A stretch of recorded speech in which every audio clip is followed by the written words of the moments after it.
Hello everyone, today we're going to show you how to make healthy vanilla pudding without refined sugar. Let's go.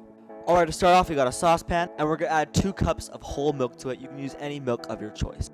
So you can use oat milk, coconut milk, or almond milk if you want. We're going to put this on low heat and let it simmer. Now in a separate bowl we're going to add a half cup of milk. You can use almond milk, coconut milk, or oat milk as before. 3 tablespoons of cornstarch to the bowl. Let's give this a mix. Now that our milk is starting to simmer, we're going to add our cornstarch mixture into it. We're going to mix this and let it boil. So now this is boiling, we're going to mix it and add 1 teaspoon of stevia sweetener. Let's add 1 teaspoon of vanilla extract. Let's pour our pudding into a glass.